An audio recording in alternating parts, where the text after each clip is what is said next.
Okay, the stuff we play more than once. Yeah. Basically. Or are about to play, because we haven't really played Bessem yet, but we will, and I did want to touch on that. So for our viewing pleasure here is Cyberpunk Red, because, well, it's the new hot thing at the moment. And just a caveat to that, for those of you that don't know, the company that has put out Cyberpunk Red, which is also titled Cyberpunk 2077, also puts out, dun dun dun, the Witcher RPG. And it does utilize the same system, obviously in a fantasy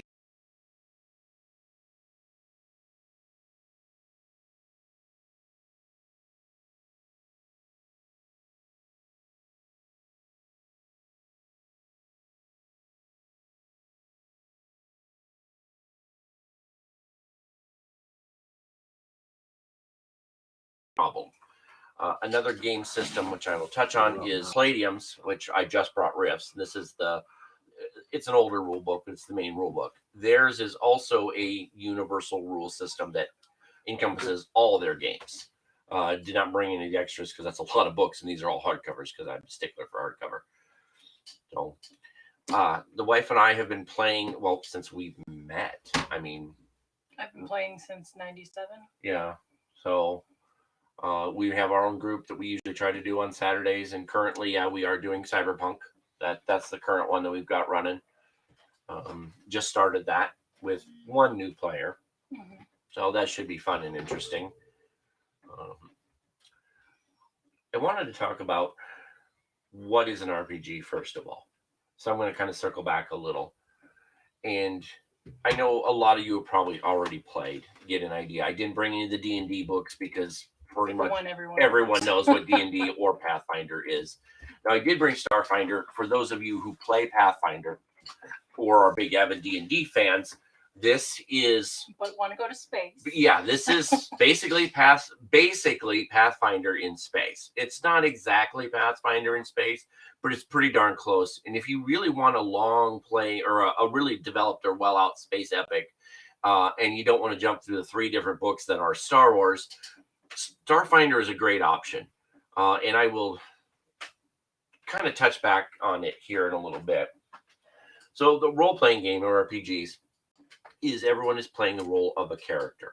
And then you've got one person who is the games master, the dungeon master, the god, whatever you want to call them. They're the ones that set everything, that play the NPCs, that do everything else. You will create the world, usually with help from the guidebooks.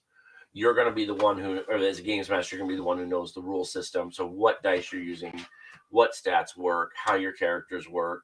How I often explain it to people who haven't played, either referencing D&D because that's the one everyone knows, or just letting them know it's like a choose your own adventure. Yeah, that's you true. Get to be a part of. A little more choice and sometimes consequence. Yeah, and that's fun when you're the DM. Just saying. Don't torture your players, but you can mess with them. That's okay. It's allowed. So, we generally, like I said, these books are what we play the most. Now, Witcher we've not played yet, and the Bessem one is new. The 4th edition Bessem is new, and this is also one I'll touch on real quick. This is the new 4th edition Bessem, which is Big Eyes, Small Mouth. This is your anime RPG. If you basically love anime or can think of any type of character or genre, whatever for anime, here you go. Here's the rule system, everything you need to play. I've had a chance to peruse this with never playing any of the previous Bessem systems. So far, I'm pretty impressed. It's not one that it is one we were going to dive into, but we'll get there. Cyberpunk came out, and that takes precedence. And when we have a campaign, it usually runs like, a couple months to a year. Yeah, we had D&D ran long. Dead Rain, both our Dead Rain campaigns ran super long, but those were just awesome. Dead Rain's a great zombie apocalypse. Yes, game. And it uses Palladium's rule system. It's their rules. Now I tweaked it a little. I actually took out a lot of the zombie elements they had in the book because I didn't want my story to go that way. I kept it your traditional slow-moving zombies until we played basically our second campaign, and then there was the advent of superpowers, both on the character and on the zombies part. So that made it a lot more fun. Plus, we did a different setting and brought the characters back into meeting the first group of characters, just because a whole world had been set up around that story arc. Um, yep. So the only one we haven't mentioned is Werewolf: The Apocalypse, which is the 20th anniversary. Yep. Just came out, but the White Wolf systems, they have Werewolf, Vampire, Mage, and Changeling. Yep. And it was the first game I ever played was Vampire, and the one I've played the most is Werewolf. It's one of the few ones I've GM'd. Yep. And that was fun too. What I love about the system is it makes sense. It's easy to match who you feel your character is to, like how your points are and dice system works. It also is it's easy to understand. So that's what I love about this. The one thing I enjoy about that system is it's D10 only. Yeah. You don't use any other dice. Everything is done with 10-sided dice. At most, you're generally rolling 10 dice, and that's pretty rare. Mm-hmm. I mean, we had a few characters whose weapons were pretty strong, and we were rolling a little more than 10. But the premise with that rule system is basically you're rolling a D10, you want a 6 or better. Even your, like, just say a perception roll, you're adding stat plus attribute, you're counting up the number of successes by rolling 6s or better. And you're seeing if you beat your target number. Most of these games are going to have, anytime you're rolling a skill, making a combat roll, you're going to beat a target number, or in case of combat, the other person's target number, defense, whatever. One aspect I like about all these games is it keeps the concept of perception. And I know perception seems weird, but I have used perception in every game. I'm very sad when you don't have perception in a game, just because perception is the easiest way for you to gauge or let the players maybe discover something that's about to happen, kind of foreshadow something. If you're rolling perception, you know something's going on. Yeah. Generally, yeah, it does kind of, we're making, but sometimes I haven't rolled perception for nothing, but you just never know. Perception is a good thing because it might keep you from getting hit by a car or shot at or stabbed or whatever. Yeah. It depends on the game system. Each one uses it a little different. I do like how Werewolf does use perception. I like how Cyberpunk is using perception, but Cyberpunk can take it a little beyond perception. And that's one thing that's cool about it. Most of these other games are D6, D10, D4, whichever. Mostly Cyberpunk is D6, D10. Rifts is going to be D20. Rifts uses a 20-sided dice for combat and a few other things, but you're using percentile dice for your skills. That's the neat thing about Rifts or Palladium system is all your skills as they progress in a percentage level, and you're just rolling under your percentile dice. Kind of makes it a little more realistic, and there have been other rule systems I enjoyed that do it that way. Starfinder was similar. Starfinder is going to use the same system that Pathfinder and D&D does, for sure. Witcher is obviously going to follow Cyberpunk. Cyberpunk is easy in the aspects of it's your stat plus your attribute plus a D10. There you go. I would want to add too that with the White Wolf system, one thing I think is great is that it gives the GM a lot of flexibility. Yes.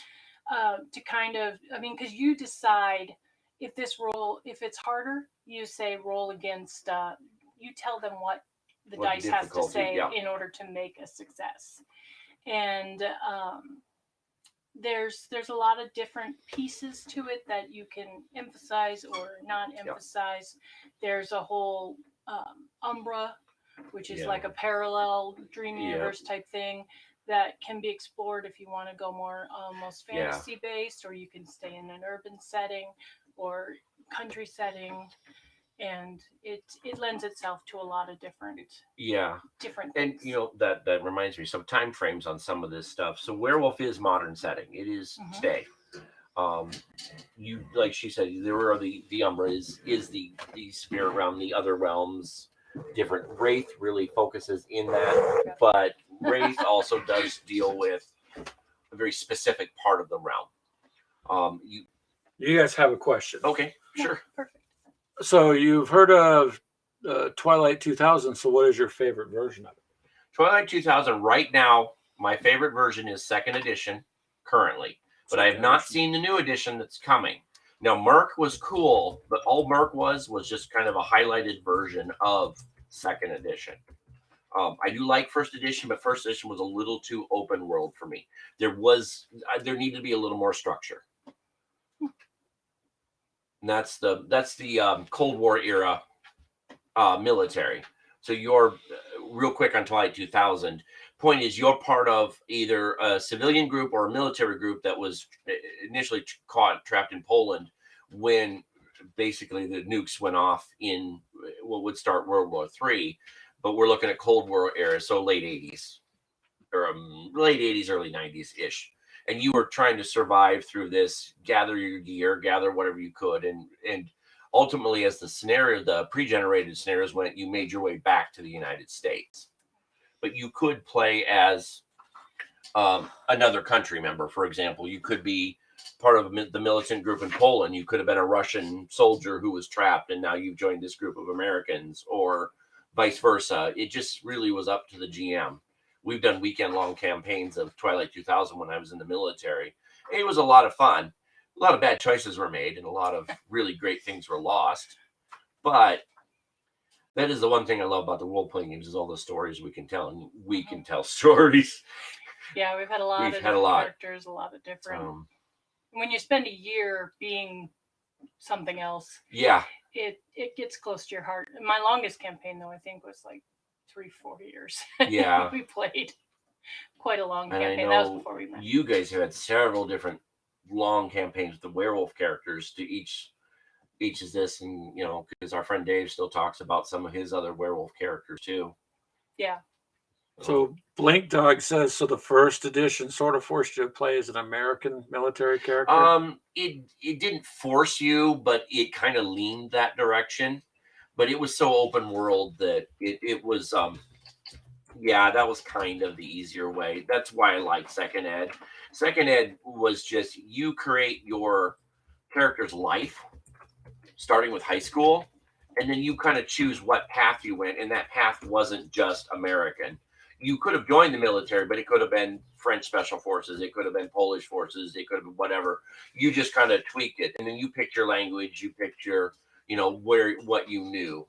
So second edition did a lot better revising that, and it gave a little more structure to the rules. So I'm really looking forward to the new one that's coming out to see how they kind of really updated that.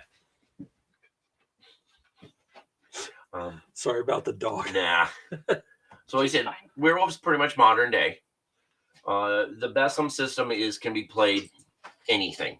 You pick the time frame. There is no set specific. You've seen an anime. It can be in that. It can be in that time frame.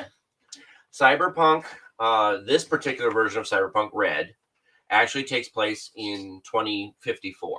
So it takes place before the Cyberpunk video game, but after Cyberpunk 2020, which is the old version of the role-playing game.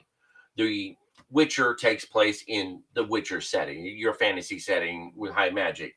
Starfinder is space, like way out future setting, alternate world, alternate universe. Rifts is post-apocalyptic Earth.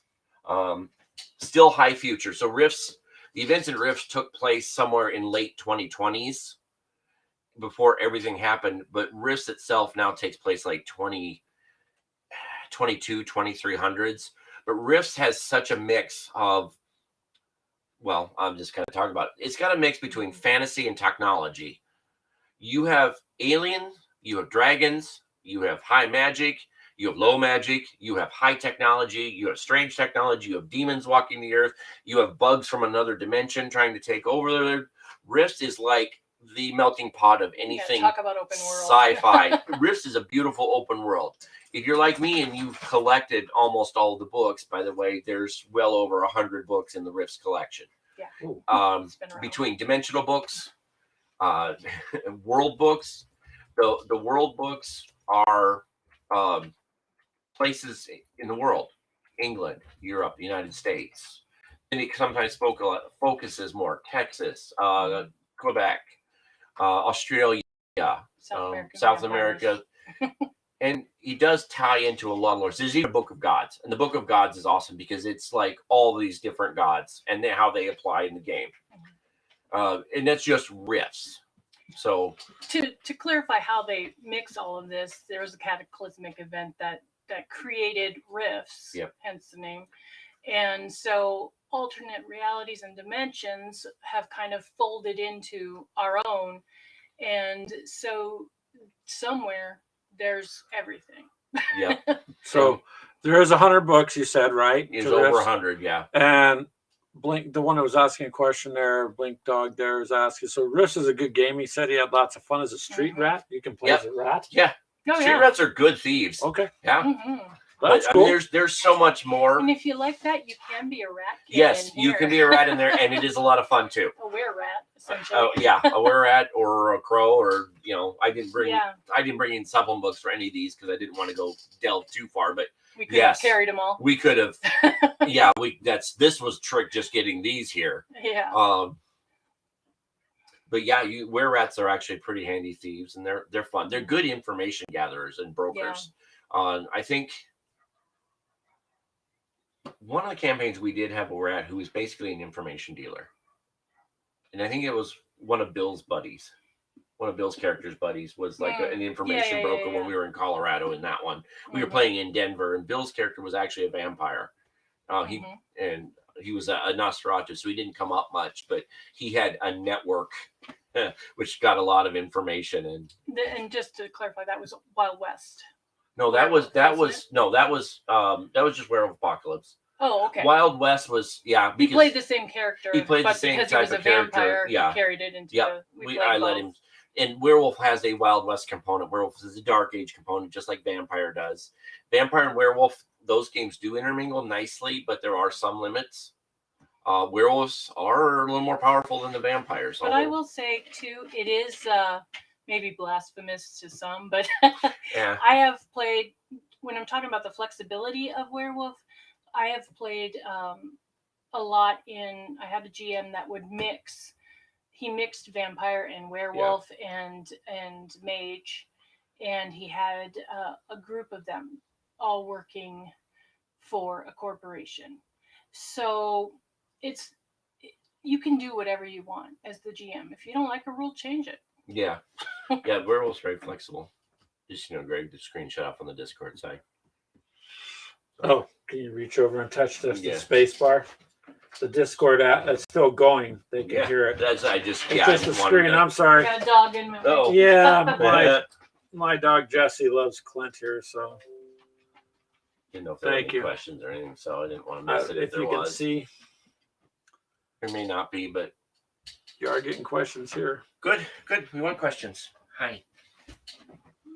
Now, not to leave D&D and Pathfinder out of this mix, because there is absolutely nothing wrong with D&D and Pathfinder, but it is a staple. It's a fun game. I love it. If we're doing fantasy, so far D&D has been my go-to, especially 5th edition. I've not played Pathfinder, but I've gone through Pathfinder. I have nothing bad at all to say about Pathfinder. It just didn't jump out at me like D&D 5th edition. Probably because I grew up with D&D. I just kind of have a soft spot. But I do love Starfinder, using a very similar system. Well, the same kind of rule system, just different concept.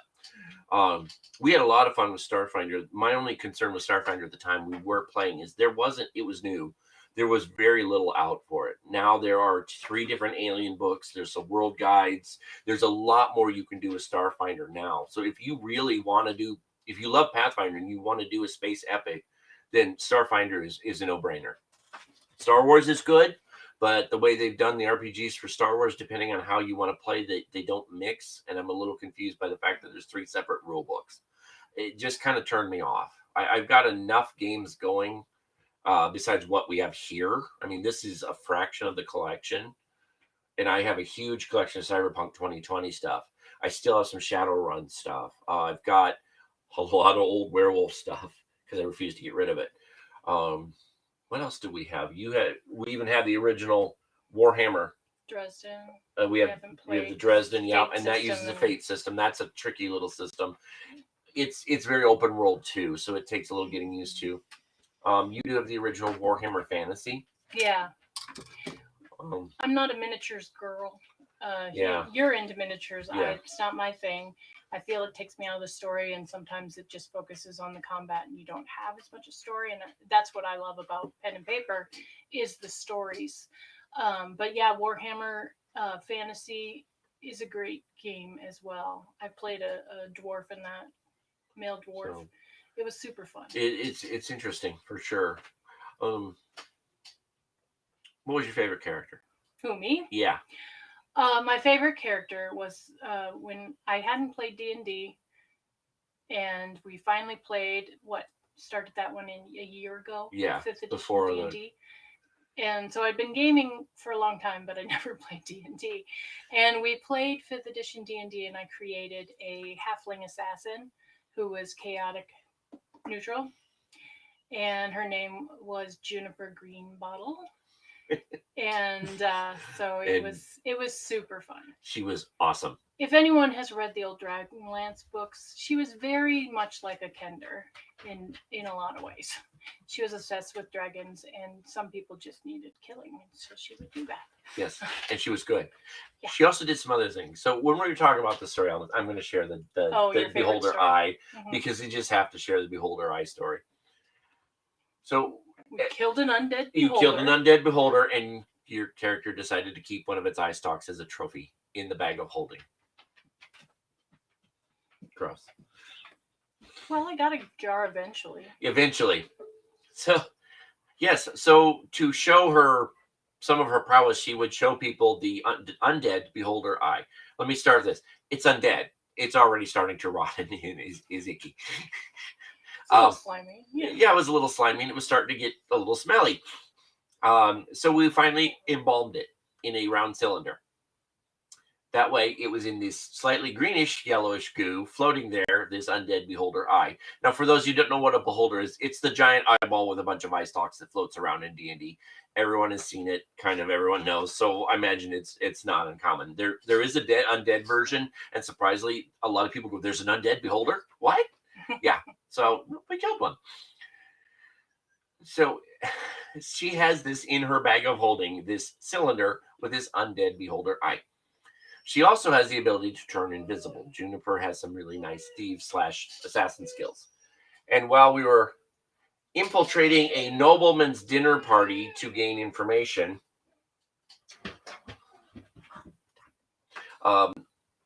you snuck into the dinner party invisible, and was by doing quite well, by the way, and decided to steal the dinner rolls.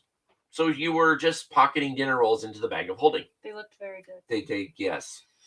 And at some point, she was met by a cat, because the cat smelled the dinner rolls and the food. And whether she was invisible or not, the cat didn't care. There was food to be had. Food to be had. And the one time you fail your stealth check. It's usually very, very stealthy. Yes. So the one time she fails the stealth check, she feeds the cat a dinner roll. The dice roll fails, and the servant, who has been watching this cat meow at nothing intently, all of a sudden sees a dinner roll appear out of nowhere and be fed to the cat. This causes her to panic. She failed her roll and screams, alerting the guards. To be fair, the cat could have been telekinetic. True. Could have been, but it probably wasn't. No. But anyway, the guards are now alerted, and Greenbottle decides it's time to Delta out. So as Greenbottle is leaving the dining party, the house itself was a large kind of U-shaped home, and the dining party was at the bottom of the U, with the grand buffet tables kind of blocking the exit way to the rest of the courtyard. The courtyard was actually just pretty much an open field that had been grassed over and looked nice. It was basically a well-kept lawn. So she had to go past the dinner tables where all the noblemen and all the well-to-do of the city, in which case we were in Waterdeep at the time, so you can tell noblemen in there I was of invisible, Waterdeep. so I just jumped on top. Yeah, so she jumped on top. Well, the house mage, realizing something is not right, casts Dispel Magic. Again, Greenbottle fails the roll. So now, not only is Greenbottle visible on top of the dinner table, Because she has a bag of holding, and we just dispelled magic, the bag of holding begins to disgorge its contents. Luckily, you made that roll, and you were able to scoop most of the contents. Yeah, you did. It was cray-cray. You made a beautiful roll to scoop everything into the bag of holding, except the undead beholder eye cylinder, which fell onto the nobleman's table and rolled in front of everyone who was eating. The nobleman's wife looks down at the cylinder in her horror to realize it is an undead floating eye in this green liquid. She jumps up and begins to scream. This, of course, causes the table to begin to be flipped, and Greenbottle makes another fantastic dexterous roll, flipping over the table, snagging the cylinder, yoinking it back into the bag of holding, hitting the ground running, and escaping the dinner party. It was hilarious for the fact that I had to do something to be fun with this, and having that undead beholder eye roll across the table to no one's dinner, you just couldn't pass it up. Fun times. Yes. And then later we find out all the noblemen were killed by some weird assassin. And yeah, it wasn't not so much fun times for them later. But yeah, I digress. What's your favorite character? So, tough question, because I've had a lot of characters I love. One comes to mind is Silver from Werewolf, because he is a long-term played character. But then I also have Matamo out of Rifts. And Matamo is... both of them are werewolves to a degree. Silver is a werewolf who can shape change in his werewolf, where Matamo is a cybernetic werewolf who is actually a law enforcement agent in another galaxy. So really, I think my most favorite of the two is going to be Matamo, but barely. Just because of the way Matamo was ever created. So Rifts being high fantasy and other dimensions and everything, in what they call the three galaxies, there is a race called the Wolfen Quatora. In Palladium Fantasy, which is basically Palladium's version of D&D, there is Wolfen and Coils and other basically were creatures who don't shift. They're just that way. The Wolfen being one of them. The Wolfen Quatora are law enforcement in the galaxies. So they've all been completely cybernetically enhanced. They've got nanites, hidden weapons, stuff like that. So Matamo being the Wolfen Quatora, he and one other character were part of the core group. Someone asking a question over there? No. Okay. I couldn't tell either. Yeah, sorry. Screen's a little far away, so it's hard to tell sometimes. I'm old. My eyes are failing. Yes, I understand. Yeah, I understand completely. So Matamo's actually existence was that he was part of this dimensional police force. They were chasing what's called a gene splicer. A gene splicer is someone who basically takes your genetic material and makes crazy things with it. It exists in several dimensions, including on Rift's Earth. Rift's Earth being Earth with the Rift's events. And so Matamo was pulled into a dimensional portal along with the gene splicer, basically fell through this portal in the sky and crashed to Earth really hard. Being a cyborg, he survived, but it was not pleasant on his body. Pretty much got him down to an arm and a torso and a head. Because it takes forever for his body to regenerate. Before he was finished being regenerated, a group of Simvan scavengers, which Simvan are little lizard people. Easiest way to describe it is imagine the Jawas from Star Wars. They're basically just lizard versions of the Jawas. They saw him as scrap metal that they could sell, so they looped a rope around him and drug him behind their dinosaur. After a while, his nanites finally kind of caught up enough and said, hey, maybe you want to crawl out of the dirt so we can do the job a little better. So we crawled up the rope onto the back of the dinosaur with the Simban, scaring the crap out of them. That was fun. Good times. Ever since, Matamo has pretty much stayed on Rift's Earth because he's not a Star Marshal and they don't go back to three galaxies much. Dave's character, was it Jib Jab? Jib Jab was one of the aliens from the same dimension. He was basically the aliens were part of this intergalactic arms trader organization, and he kind of just decided to part ways. He is your typical gray alien who has no bones. He's kind of floaty, and he can shape change. And he's always been a fun, ongoing character, a lot. And you had a Valkyrie for a while. You had a Norse Valkyrie. Being human in Rifts is bad. You are very squishy and die instantly. And I do mean instantly.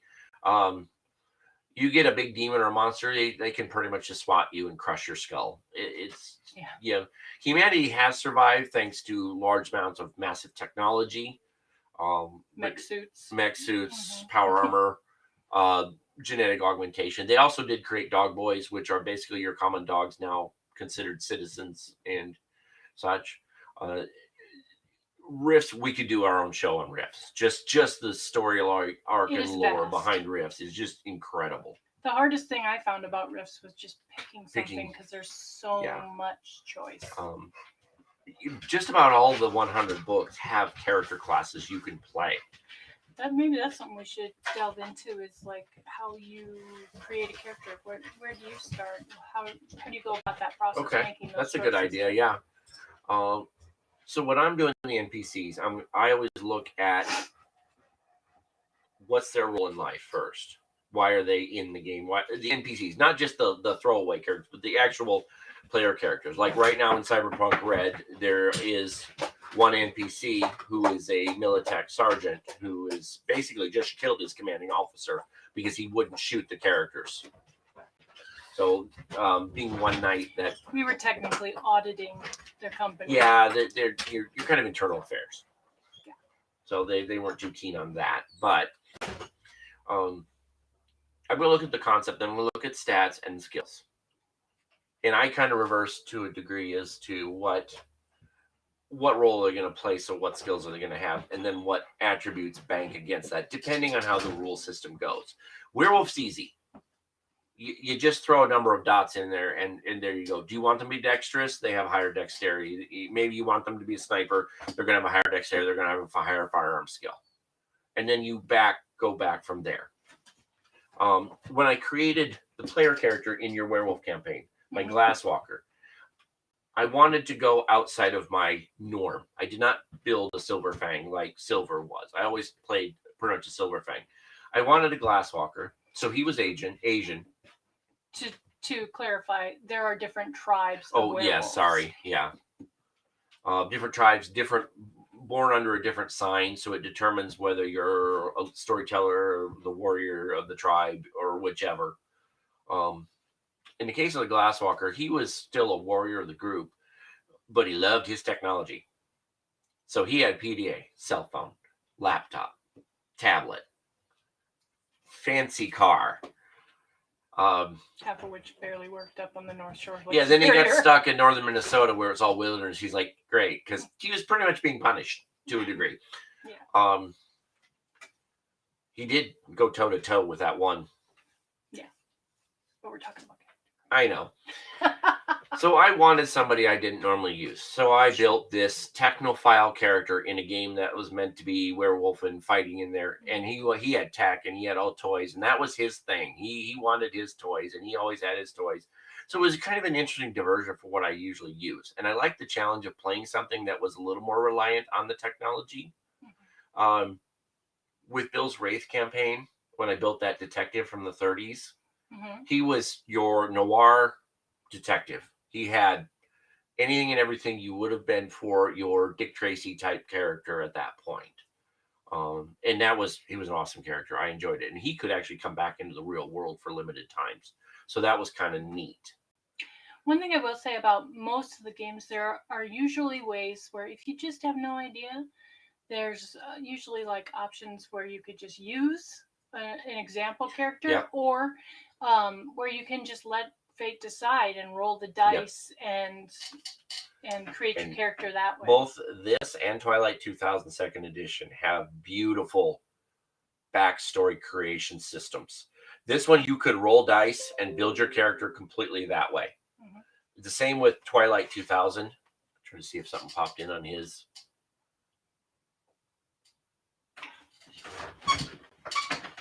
Sorry, we're monitoring computers too. So, werewolf backstory is not as important, but character creation is super easy with werewolf. You're just picking your dots. You've got basically a set of points. You assign your dots. You kind of figure out your concept, and there you go. Rifts is a little more involved. Character creation is easy once you know what you want, because the Rifts books tell you if you're this race, you get these skills. Boom, here you go. Here's this. Here's this. Then whatever job gives you these skills. Here's this. Here's this, and then you you roll your attributes and everything. Similar with Starfinder. Witcher and Cyberpunk share the same system, so you're going to have that larger controlled history, or that path choice, I guess is the easiest way to say. Now, there are other D&D still has a pretty good character creation system. I like D&D's system. I was pretty pleased with it. There's a few things about it that confused me at first, but once I kind of got a feel for it and someone to kind of explain, it was pretty simple. You seeing any new questions over there? No. Okay. That's cool. I don't really know how it works, though. Well, the questions will be on the right side of the screen. That's what I figured. Yep.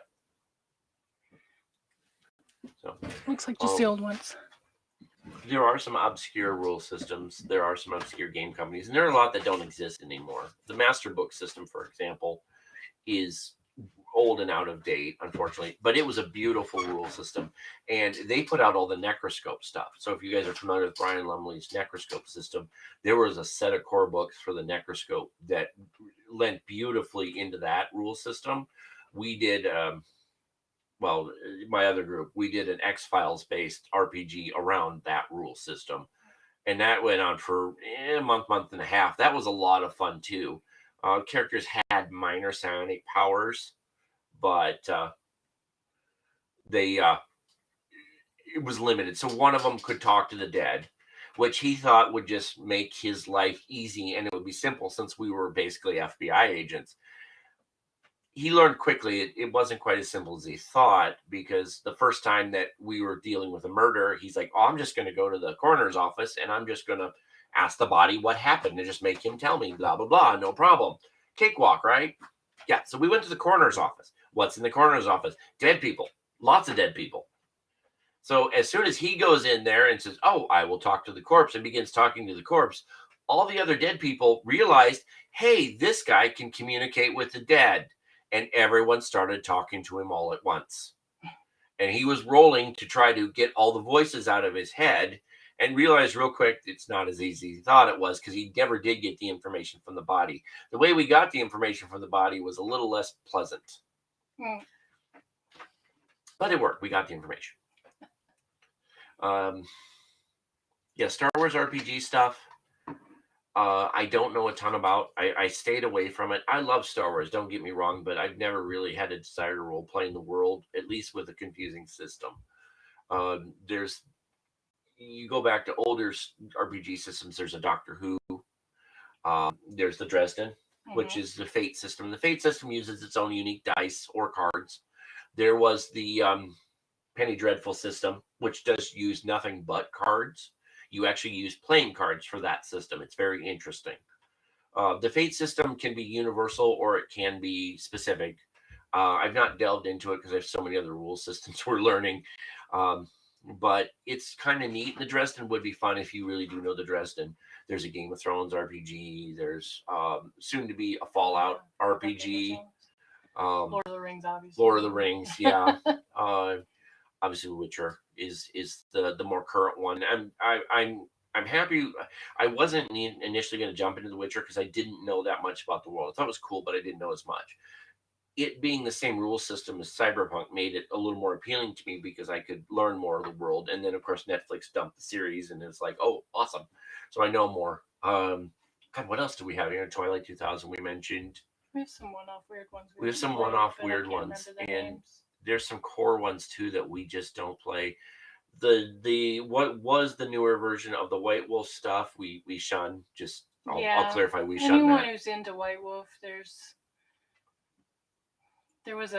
they basically scrapped everything and Literally had the apocalypse happen.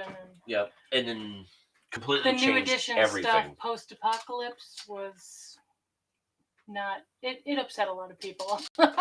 There were people who loved it, so I can't say it was a horrible system. If you were new to it, it was probably great. If you were a true fan of the old core system, and that's why the core system is coming back. The tribes changed and stuff like that, so it was hard for some people to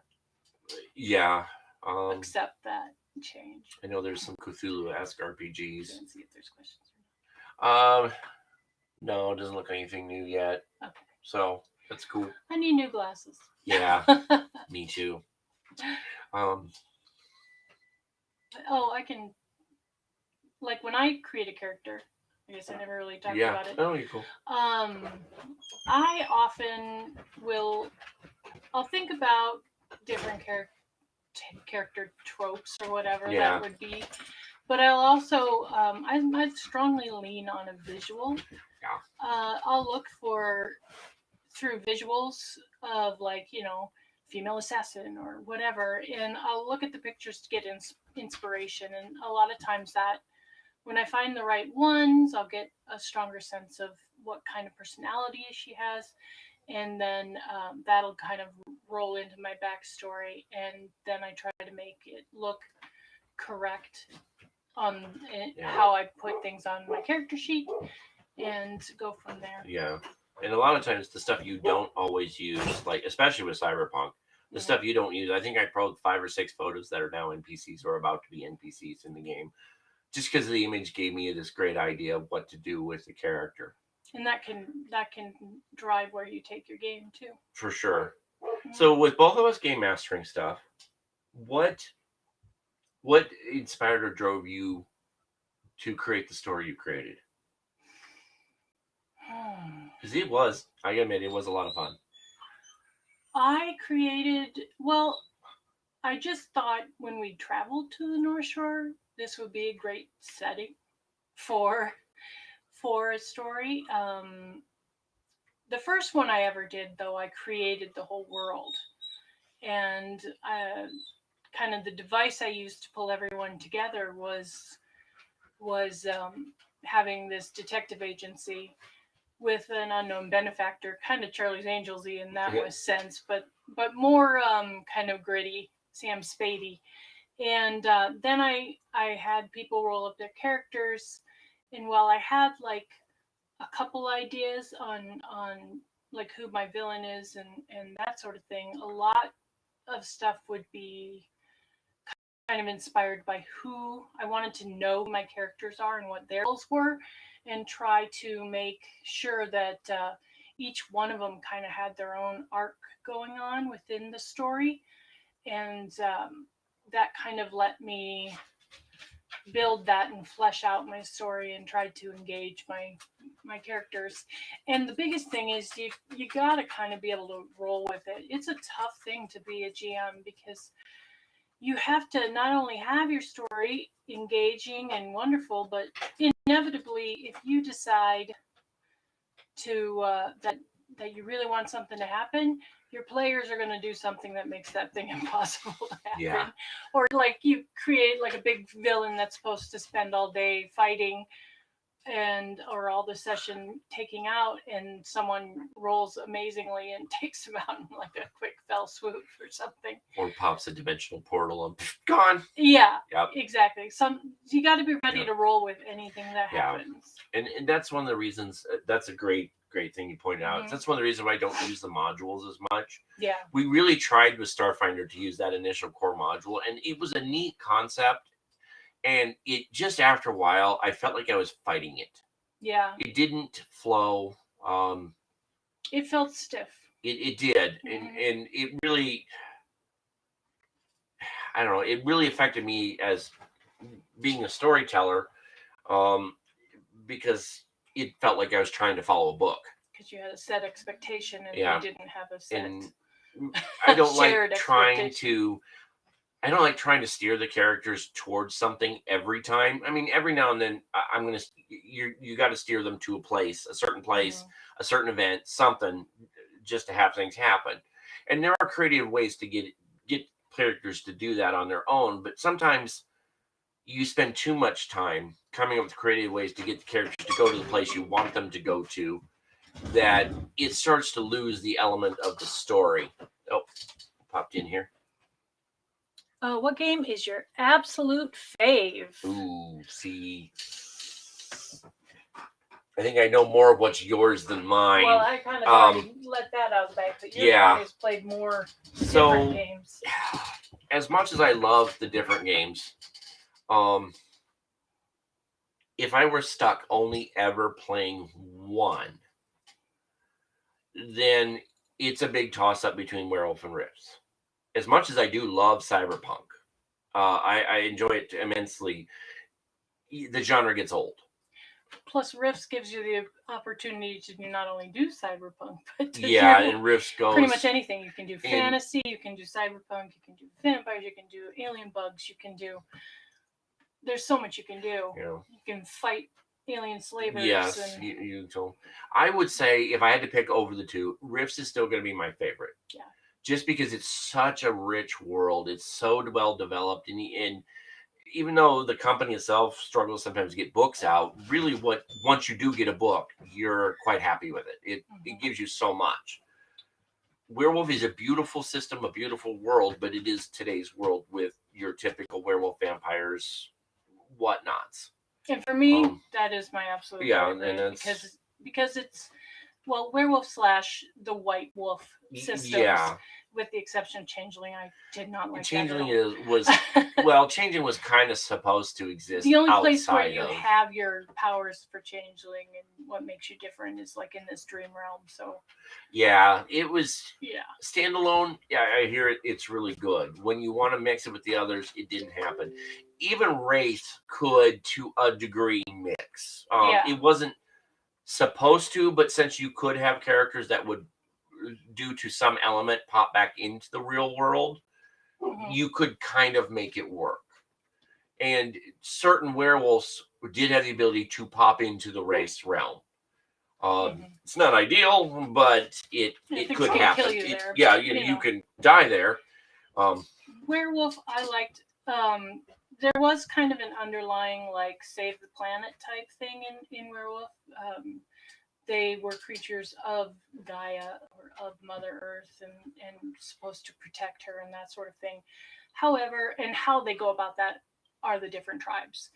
But the big thing with that is the way I see it is like family traditions can change over time. You might have a heritage that something's important to, but as you get generationally away from that, you can be tied to it or feel it, or maybe you don't right away, but later in life you do. So these characters kind of have that richness to their backstory, but they could just be an average person that happens to shift into werewolf as well. So any sort of like mystery or drama or that sort of thing can be with you can do that with them. So I like that about the werewolf system as well. And like I said, it's very flexible. And I feel about all the games. I'm not a rules. No, I'm very fast and loose with the rules, to be honest. If I don't like it, if it's not going to make your character look the right way or be what they should be to be who you're thinking you are, then change it. Yeah, especially let you do that. Some of them are a little more rigid. Yeah, especially if it does bog down the story or take away some of the fun. Then it's. I get certain times there's going to be limitations, but reality doesn't limit things. Sometimes it just things happen. You don't know why. You don't know. They just happen.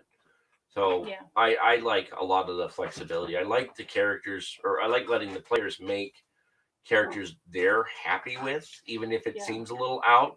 Now with our cyberpunk sometimes group, you have to give a few extra points and stuff to make their character sheet match who their character is. Yes. Now in the current cyberpunk, other than Xander's character, we're playing veterans. They are not by any means. I didn't see that change. There are a couple more popped in. They're by no means starter characters. I did not want to play this version of Cyberpunk with starter characters. Now, Xander's character is starter because Xander's only ever played D&D. Yeah. So this is his first Xander's foray. A 15-year-old. Yeah, so he's one of our players' sons. I gave him a little advantage, but not the advantage the other two had, because we're moving the storyline 30 years from the original storyline. So the original characters the group had are elsewhere now, and these are new characters because the city's changed, everything's done. Same company they work for, though, but now it's evolved. So I wanted characters who are already hardcore, Yeah, they're going to walk through certain street gangs like it's nothing. They're going to run into other things that are still going to be a challenge no matter what. The idea wasn't to throw the biggest, baddest at them and beat it every time. The idea was to play with someone who isn't squishy and could achieve what the company is wanting to do at this point in time. Yeah. What do we? I will say for newbies, I would say D&D or Werewolf. Werewolf's an easy rule system. That Werewolf is a plus. Is the easiest thing if you've never played an RPG and you feel like giving it a go. For a GM, I think it's an easy system because it's so flexible but it's easy to understand. And for characters, it's just a great way to start. The same person that asked before, which is Tyler, I think Blink Doggy says, so you can agree to run the game to fit your style, and unlike tabletop war game, rules are optional. Basically. Yeah. I mean, you want to use them as, they're more like guidelines. They're more like guidelines. You want to have a set of rules. I mean, you got to have, to a degree. You got to have some structure to work within. But if, for example, in Cyberpunk, and the reason I'm coming back separate is that's what we're playing, the characters are all carrying handheld railguns. I mean, they're pistols, they're rifles, whatever. They're handheld railguns. They don't actually exist in the game, so I've tweaked the stats a bit. There's a reason for this because I have added elements to the Cyberpunk world that don't technically exist in the Cyberpunk world. I added the elements because I wanted this fictional corporation and their technology and what's going on to be part of the story focus. So you're not working for the quote-unquote good guy, bad guy, whatever. You're working for this other group. That corporation is based off of elements that were put in Cyberpunk 2020 that were story elements that were really never part of the game, but it was part of the backstory of the world. Yeah, so, I would say too, if you understand the world, whether it's Cyberpunk, Werewolf, Rifts, whatever, if you understand the world and you're GMing, you have that structure of knowing the world, and you can create whatever you want because you're the game master. We did in D&D. So the NPC the characters joined up with was a Dragonborn, only he actually wasn't a Dragonborn. He looked like a Dragonborn, he acted like a Dragonborn, but he did not have a Dragonborn's breath abilities. He did not really have the Dragonborn's immunities. It came to find out through gameplay later, he is actually from another dimension. Actually, he's character based out of Starfinder. And his race had crashed into Forgotten Realms 100 years back, and he's been in cryosleep. The remains of the ship redid the surviving crew to match or fit what it found in the world. Well, what it found in the world were Dragonborn dragons, because this was closest thing.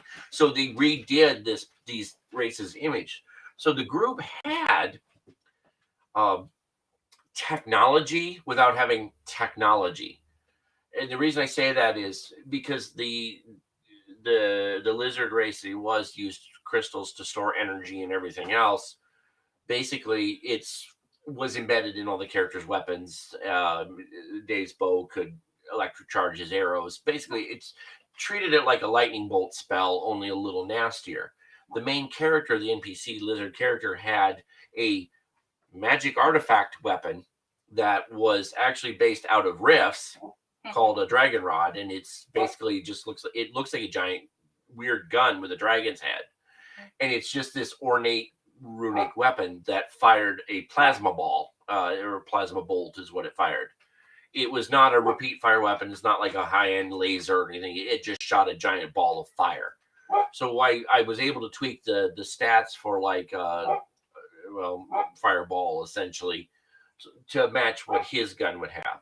The reason he had some of the immunities the Dragonborn had is because his armor, which was also unique, and he always hid in cloaks and everything, was resilient to electricity. So he basically was forged after a blue dragon who was immune to electricity.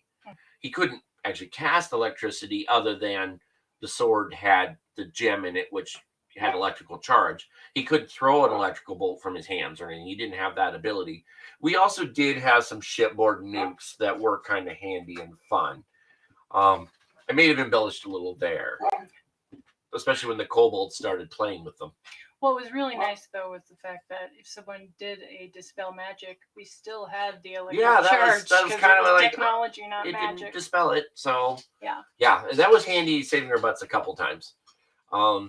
It made for fun play without taking the game so far out of context. We weren't like uber. Yeah. Uber. We were strong, but we weren't. The group was not by any means gods, or even.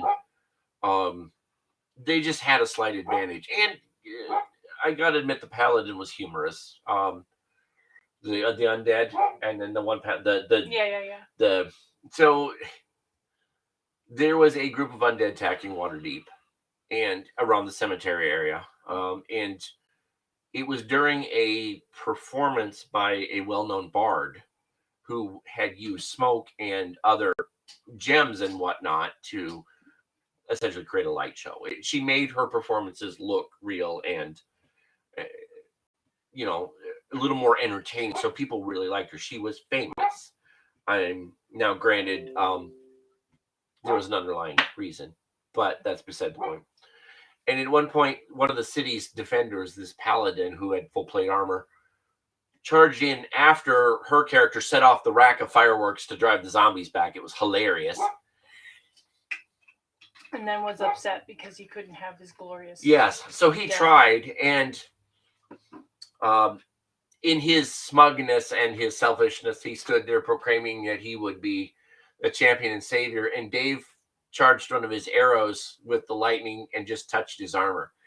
And it threw me for a second because I didn't know Dave was going to do that, which is awesome. So I had to stop and think, what would have happened to somebody in full plate armor if you'd hit them with electrical jolt? Yeah, it shot him across the courtyard into the brick wall.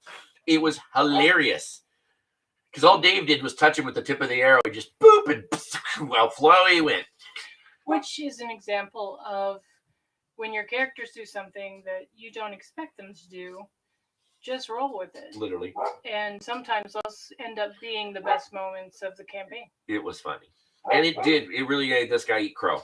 And took him out of favor a little bit with the town.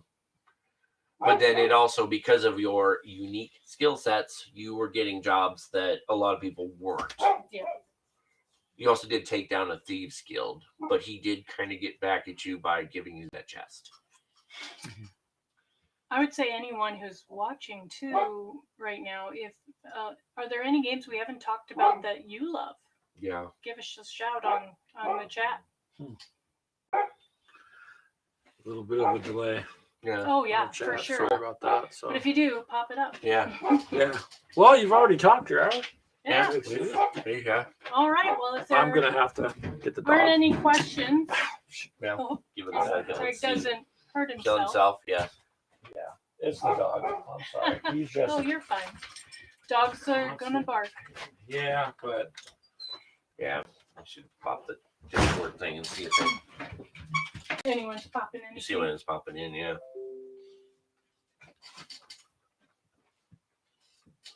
Nothing has changed. Nothing? So I think we're gold. Cool. We're good here. Yeah, we should work on some RPG podcast stuff, just talking about specifics Yeah. for the RPGs. And this is a very free-form discussion. Yeah. So, Well, That's what it's supposed to be. Freeform. this was a good opportunity to throw something down that we didn't. I mean, I touched on RPG stuff, but and we wanted to talk about, there is more out there than D&D. yeah, D&D's that's great, for sure. but there is more out there.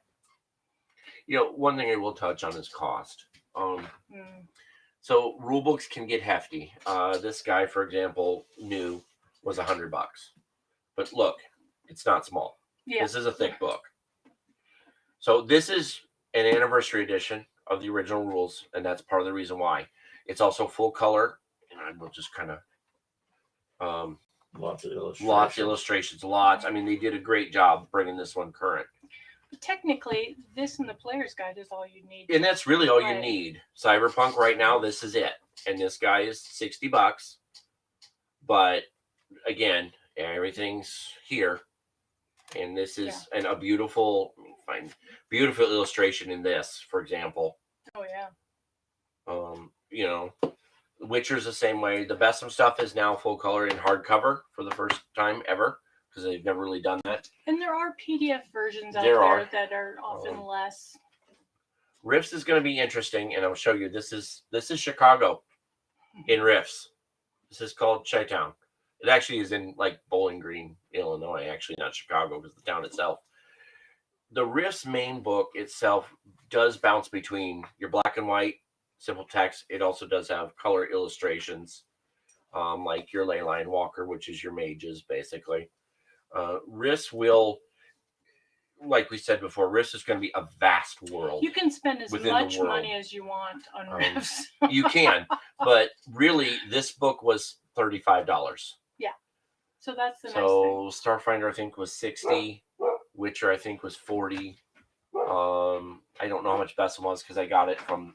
If you think about it, a Kickstarter. lot of them are the price of a video game. Yeah, And really. We've gotten more hours out of them, Tons more.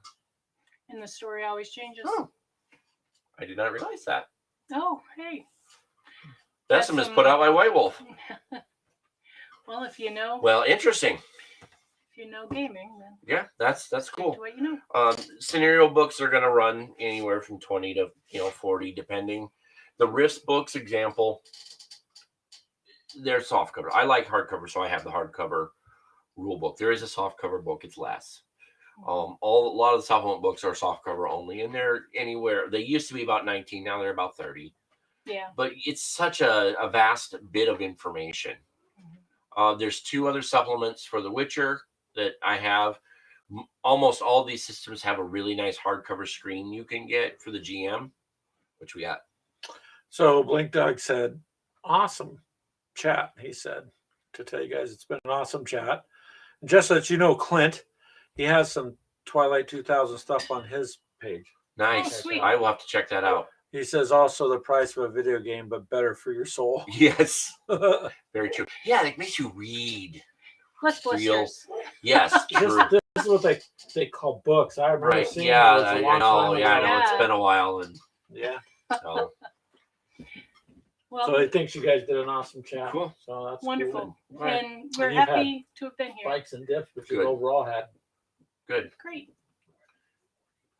Sweet. We're so happy to get to talk Yeah. to all y'all. And we'll definitely do more RPG stuff as we go along. The wife Within and I want to do. Gamers with Coffee and that Yeah, sort of thing. Read English, me good, he says. Nice. That's awesome. All of these are in English. Yes. Yeah. Yeah. Well, so you guys in our group, they're in our group too. So we do have people who play Yeah. D&D, Pathfinder, Yep. World of Warcraft, and it isn't just miniatures that me and Clint throw out there. I mean, so Yeah. Yeah, for sure. And I'd like to see the Pathfinder people. we'll have to do this again separately because our time of game Yeah, comes up. But for sure. Yeah, for sure. yeah, We'll do it again. please keep us up to date on your guys' RPG work. He says. Well, I've got the Discord. okay. So the Discord page does have cyberpunk stuff that I'm slowly journaling. It's going to be just kind of basic stuff, but I'm going to journal it as to what we're doing as we play. That'll be in our Discord. Yeah, Yeah, that'll be on our Discord for sure. so that's what he's wanting to see. Yep. So I'll have some of that updated here soon, since we're gonna have another game night tonight when we do Cyberpunk. They're gonna go into some interesting challenges tonight. So I don't pay you 7 figures a year to not put something on there. that's true. That's fair. I just 7 figures I get at the dollar store. Yeah, I have 7 it to you at the yeah, end of you the know, year. 7 just- figurines. Some little miniatures. They're like, Even. here I got the bone stuff. Here you go. Sorry, it's not Games Workshop this time. Yeah. Yeah, paying Games Workshop, you might as well be paying. Yeah, no salary. kidding. You might as well be paying. Well, thanks for showing up, Yeah, you no guys, problem. and thank you guys for coming over. Yeah, So- thanks everyone for stopping by. I've noticed a wide range of people coming and going, so you guys can you can join our group if you'd like, or subscribe to our YouTube channel and hit up our Discord. It's free. It's in the group. You can get the link and you can join that. And Clint will keep you guys updated there. Yep. All right. Indeed. Anything else you guys want to say No, when we close? that's all for now. We'll have more coming. Okay. All right. Well, you guys have a good night then. Bye. And that'll be it.